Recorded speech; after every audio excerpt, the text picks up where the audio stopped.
This is my Vauxhall Corsa C that I bought for £400, but it has a twist. It's becoming a track car. And here's another twist for you guys. It's controlled by you as well. Yeah, you heard me right. This track build is completely out of my hands and in yours instead. Because at the end of each video, whatever has the most like comments is what we do in the next one. And because of that, we have so far done quite a bit to the car. Like the very first sort of track modification that we did was stripping the whole interior out of the car. There's just a dash, center console and A-pillars that are left at the moment. And then, because of the way this series works, the next thing we did was put a new exhaust manifold on the car because that's what you guys wanted to see next. And I think it's safe to say the car sounds pretty nice now as well.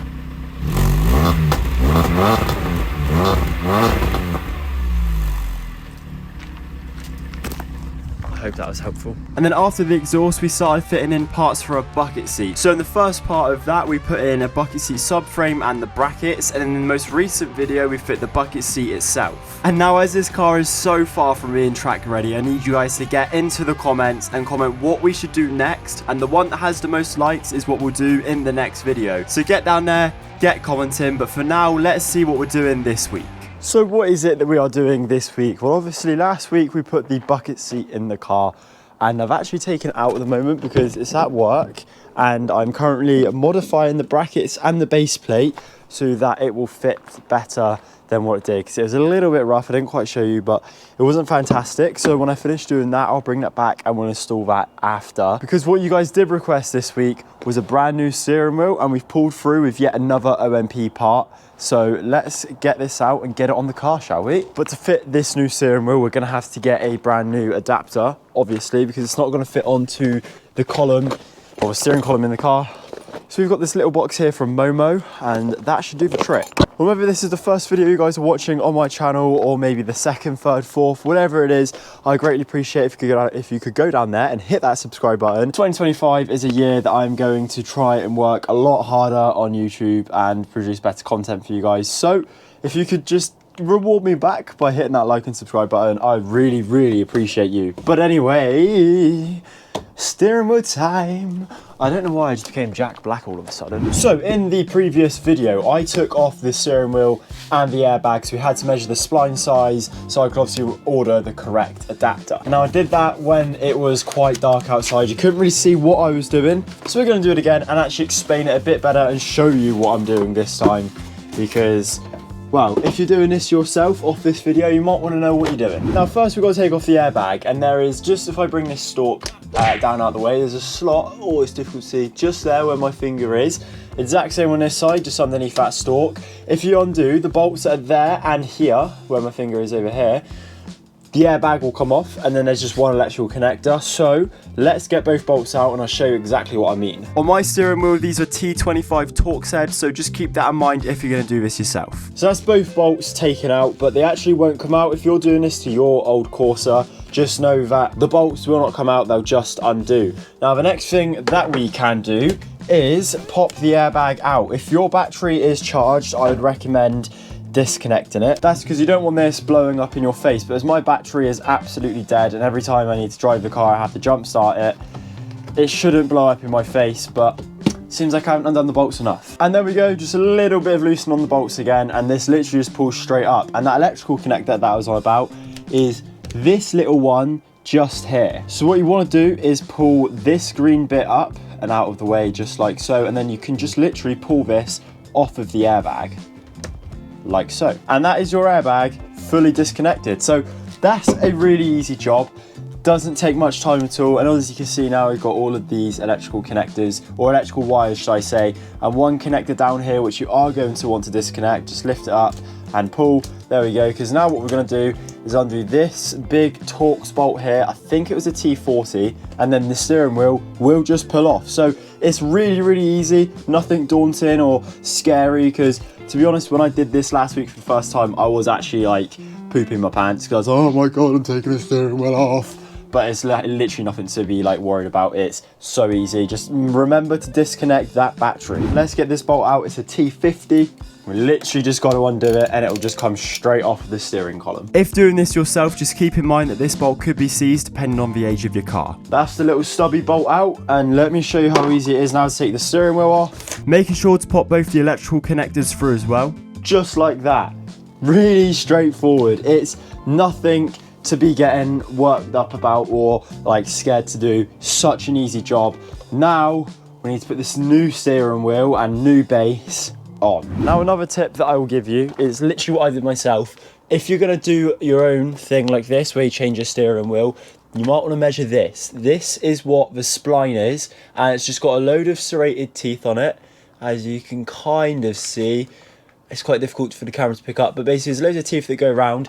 Now it lines up with the steering wheel, and you need to get the right teeth sitting on the right like serrations, or like, it's difficult to explain, but the right slots has to line up with the right slots, so your steering wheel is straight with your wheels. If you get that wrong, you'll have wonky steering with straight wheels, or wonky wheels with straight steering. It doesn't matter, but that will happen if you don't get it right. So that's why when we fit this now, we have to get this correct, because if we don't fit this correct, the steering wheel is literally going to be on the wonk. So what we've got in this little box by Momo is literally all I said. It's just a steering wheel adapter. So here we've got, so these are electrical connectors, so you can wire up a fake airbag, so it thinks your airbag's still there, and the horn, which is quite nice. This is the main adapter itself. I know you guys said as well in the last video that I should have put this on first before putting my seat in, but I know that's quite thick.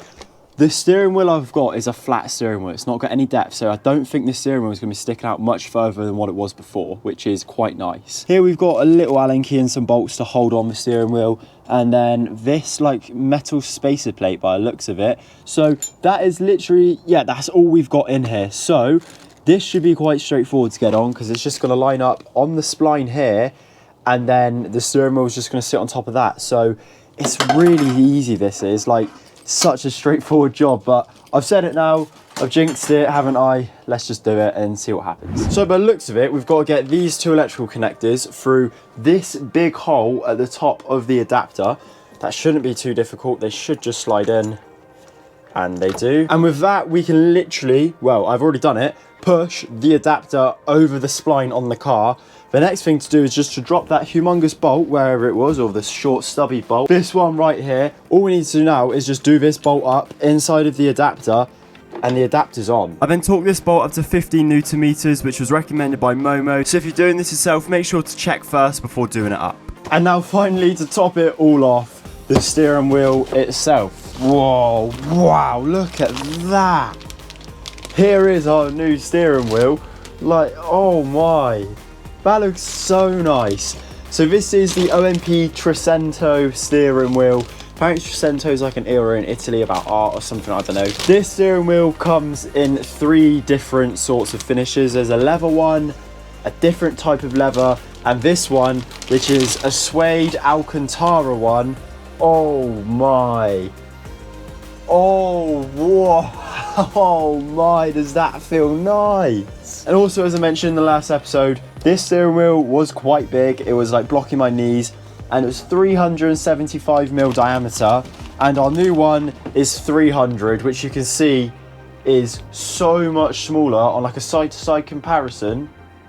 Oh yeah, this is nice. This is really nice. So what we're gonna do is take these 2 electrical connectors, pass them through, and we're then going to line up that little metal plate with the steering wheel, just like that. And then we're going to take this bag of bolts here with the Allen key in, and we are going to start bolting it on. When doing these bolts up, I didn't do them too tight because I don't want to damage the steering wheel, just needs to be tight enough to hold it up. And then I did opposite ones as well. Because they're countersunk, they'll line the steering wheel up into position it's meant to be against the base. And there we go, just like that, our steering wheel is connected. We've also got a little horn button by the looks of it. So if we can find a way to sort of maybe push these electrical connectors out of the way, we can get that attached on. But, oh, look at this. Look at this. All right, it's quite dark, but oh, wow. It feels lovely as well, like really, really premium, high quality. It looks amazing. Like, that looks so much better than the stock steering wheel. And it just looks really track car kind of vibe as well. Oh, I love it. That is such a good addition. But now we need to sort out like these connectors and stuff. So I'll quickly do that and see if I can sort of figure it out. because I'm not very good at electrics. I think I've sorted something for the electrics. It's been a couple of days and I've done a little bit of research on this sort of stuff, and this one here, what we're connected to, is the airbag. Well, what was obviously connected to the airbag, and this was like a resistor sort of thing that came with the hub kit. So with that connected, we should no longer have an airbag light on the dash, but I think we need to cancel off a code first, because when we started the car with it off, it has brought a failure or a code up on the dash. And obviously the other electrics was the horn button. Now I don't have the horn on at the moment because I think I assembled this wrong, and I'll show you why. But first we're going to get the bucket seat back in the car, because I've finished modifying the bits I need to modify, so we should hopefully be able to have a pretty nice setup in just a minute. So we've got the base plate and the brackets back in, and what I had to do was modify a slot in there and then a slot into there so I could get these countersunk bolts in with the brackets locked on place, and then what we can do afterwards is just drop the bucket seat in. So yeah, it was a bit of modifying at work, but it looks really nice now. So let's get this in properly and fit the bucket seat properly as well for the first time. So let's do this. So just like we've done before then, we did up the 4 M8x40 countersunk bolts in the corners to line up and hold the base plate down. Okay, so with the base plate and brackets now locked in place, we've got to drop the seat on, bolt it onto the side of the brackets, and then we're done. So we're close. All that was left to do was just to drop the bucket seat over the brackets, do the bolts up on the side, and it was done. This time though, I've used stainless steel bolts because I found the old ones were starting to rust a little bit, and to be fair, they do give an extra touch of shiny metal and look really premium. Here we are, we have now got the bucket seat with the steering wheel in the car, and I know some of you said that when I put the bucket seat in, I should have put the steering wheel in first, because it will probably be very different when I've got this in. But because this steering wheel is flat and this base doesn't protrude very much, when I sit in the car, I'm in my perfect position even with the steering wheel. So this is perfect. The placement and fitment of the seat is perfect, and we can fully wiggle and the car will move with us, not the seat instead. So this is perfect, we fit it perfectly, but the steering wheel we haven't fit perfectly, so we've got to just do a little bit of adjustment here. I think it's this metal plate that's sitting in between the two we don't need, so we're going to take the steering wheel off, take that metal plate off, put the steering wheel back on, and then we should be able to put the little horn button in afterwards. So let's do that next. So all I had to do now is take the 6 bolts out of the steering wheel, that little metal spacer plate that I spoke about earlier, and then put the steering wheel back on and do the 6 bolts back up. Really straightforward.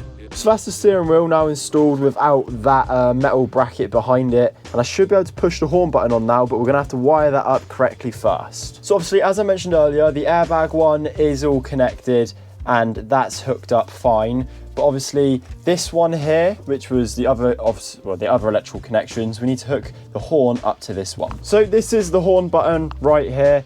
This should, once obviously we've got all these electrical connectors tucked in, up and out of the way, should just clip onto the steering wheel, and then we've got an OMP sticker to go on top of this afterwards. And on the back of the airbag, we've got 2 male connections, so it doesn't actually matter which way we hook this up. So as long as we get the correct pins on the back of this electrical connector, it isn't gonna matter where these are. So to actually get power to this, so we can check if the horn's gonna work, we're gonna need to jump start the car. So let's quickly get us switched on. Car is on, and we have got an airbag light on the dash.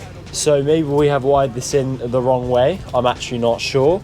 We'll try flipping the wires around and see what happens. No, okay, so we've still got an airbag light. It's probably because I started the car without an airbag on, so it's like red that there's no airbag, and now it needs to be reset properly.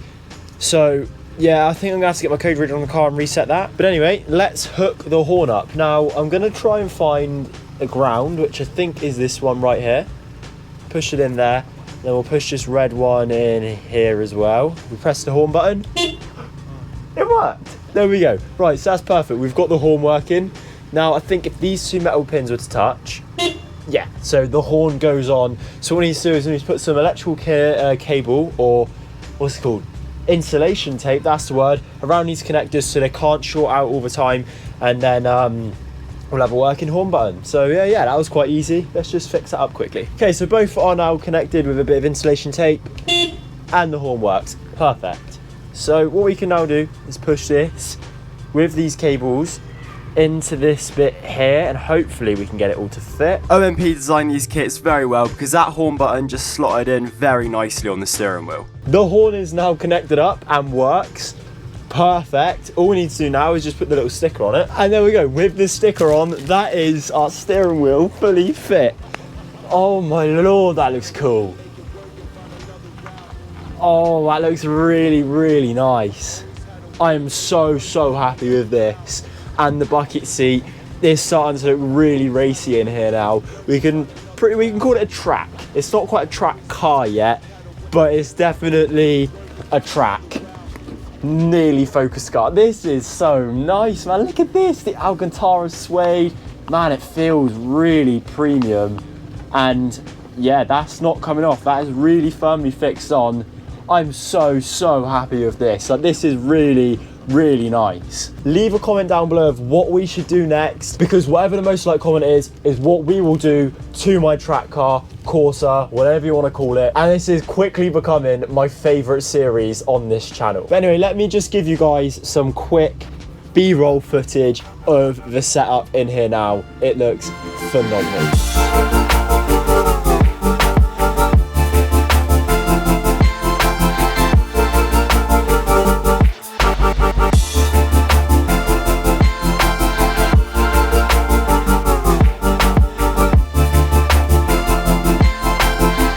There we go then. This setup is just so cool, man. Like, we got the OMP steering wheel here with the horn attached. Battery's so dead, it won't do anything, but that looks incredible. The Alcantara feel as well. I think it's suede. I don't know if it's Alcantara.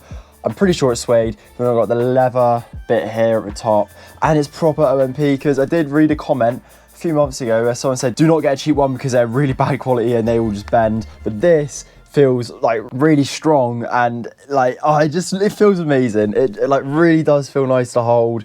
It feels just so good. It's tiny though. It's really small. I noticed like last night when I was just moving the car back into the garage, my God, does it feel tiny, but it feels racy and I love it. I'm so happy with this little mod with this steering wheel. It's so easy as well. Like, I can't believe how easy that was to do a steering wheel, but yeah, I love this. I'm just waffling, I know, but this is just so blooming exciting and cool. I love it. And obviously we've got the bucket seat properly installed now. It is very comfy, and with this steering wheel, which is at the perfect length, like, yeah, this is incredible. I'm so happy with this. So if you guys haven't done already, get down into the comment section and leave a comment of what we should do next, because the one with the most liked comments is what we will do next. The next video on the Corsa though, we're going to be putting in a short shifter for the gear stick. I've never done it before, so that's going to be good fun. I'm really looking forward to it, because we should have a shorter throw through the gears so we can bash through them quicker, especially at track, and I'm really looking forward to that mod. But anyway, thank you guys ever so much for watching this week. I really do appreciate it. If you're still here, I'll catch you next week on Sunday, where we're going to be back with my BMW. I've got like an exciting little video planned for next week, so I'll catch you then. Have a fantastic week. See you Sunday. Peace out.